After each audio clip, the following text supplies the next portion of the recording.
Hello friends, legal and social awareness के इस episode में आप सभी का बहुत बहुत स्वागत है। मैं करीम अहमद सिद्दीकी एडवोकेट। अक्सर आप लोगों ने सुना होगा कि इंडियन पेनल कोड का सेक्शन 124A, जिसमें सेडिशन के अपराध यानी राजद्रोह के अपराध के बारे में बताया गया है, उसको लेकर के अक्सर विवाद रहता है। मैं यूँ कहूँ कि आईपीसी का जो सबसे डिस्प्यूटेड सेक्शन है वो सेक्शन 124A है। अक्सर जो अपोजिशन की पॉलिटिकल पार्टीज होती हैं वो सरकारों पर यह आरोप लगाती रहती हैं कि चाहे केंद्र सरकार हो या राज्य की सरकारें हों, वह अपने खिलाफ उठने वाली आवाज़ों को, जो असहमत की आवाज़ें होती हैं, उसको दबाने के लिए सेक्शन 124A आईपीसी का दुरुपयोग करती हैं। हमने देखा पिछले कुछ वर्षों में, चाहे जेएनयू के पूर्व प्रेसिडेंट कन्हैया हों या उनके साथ के और तमाम लोग हों, अक्सर 124A लगा करके लोगों की आवाज़ को दबाने की कोशिश की जाती है। पिछले दिनों हाल ही में कुछ और भी घटनाएं ऐसी मिली जिनके विरुद्ध राजद्रोह का मुकदमा लगाया गया। उसमें से कुछ पत्रकार भी शामिल हैं और कुछ एक्टिविस्ट भी शामिल हैं। वो अभी भी भारत की जेलों में हैं।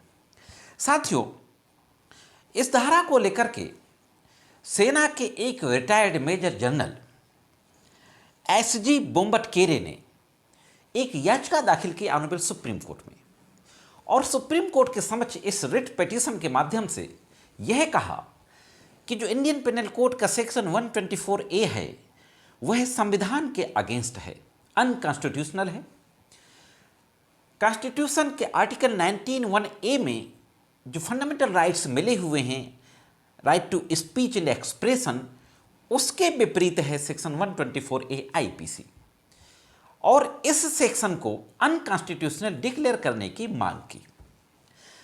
आज यानी 15 जुलाई इसी रिट की सुनवाई सुप्रीम कोर्ट के चीफ जस्टिस एनवी रमना की खंडपीठ के द्वारा की जा रही थी।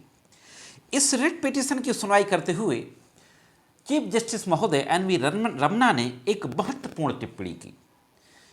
रमना साहब ने कहा कि क्या आज़ादी के 75 साल बाद भी राजद्रोह कानून को जारी रखना ज़रूरी है, जिसे अंग्रेज़ों ने स्वतंत्रता आंदोलन को दबाने के लिए किया था यानी बनाया था। ये एक बहुत बड़ी टिप्पणी कही। आगे मुख्य न्यायमूर्ति chief justice of India justice NV Ramana के द्वारा कहा गया कि यह कानून विरोध की आवाज़ को रोकने के लिए कथित तौर पर 1870 में औपनिवेशिक युग में, जब हम ब्रिटेन के गुलाम थे, उपनिवेश थे, तो औपनिवेशिक युग में 1870 में विरोध की आवाज़ को दबाने के लिए उसमें ऐसे प्रावधान डाले गए थे, और उसको जारी रखने पर एनवी रमना साहब ने भी आपत्ति जताई।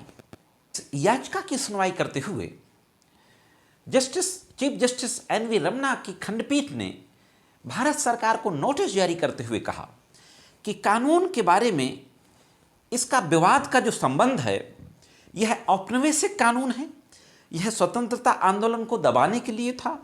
उसी कानून का इस्तेमाल अंग्रेजों ने महात्मा गांधी, तिलक आदि को चुप कराने के लिए किया था। आज़ादी के 75 साल बाद इसकी ज़रूरत के बारे में भी एनवी रमना यानी चीफ जस्टिस ऑफ इंडिया ने सवाल उठाए। मुख्य न्यायमूर्ति महोदय ने कहा कि आज़ादी के 75 वर्षों के बाद इसको जारी रखना अनफॉर्चुनेट है, दुर्भाग्यपूर्ण है। साथियों, मुख्य न्यायमूर्ति महोदय ने आगे कहा कि सरकार कई कानूनों को हटा रही है, लेकिन मुझे नहीं पता कि वे इस पर गौर क्यों नहीं कर रहे हैं। सीजेआई ने कहा कि अगर हम इस धारा को लगाने का इतिहास देखें तो इस धारा की विशाल शक्ति की तुलना एक बढ़ई से की जा सकती है, जिसके पास एक वस्तु बनाने के लिए आरी है, जो इसका उपयोग पेड़ काटने के बजाय पूरा जंगल काटने के लिए करता है। यही प्रावधान का प्रभाव है। एनवी रमना महोदय ने यह भी कहा कि दुर्भाग्य से जो एजेंसियां हैं वो इसका लगातार दुरुपयोग कर रही हैं। आईटी एक्ट के सेक्शन 66A को सुप्रीम कोर्ट के द्वारा हटाने के बाद भी कानून को लागू करने वाली एजेंसियां इस कानून को लागू करती रहीं और दुरुपयोग करती रहीं।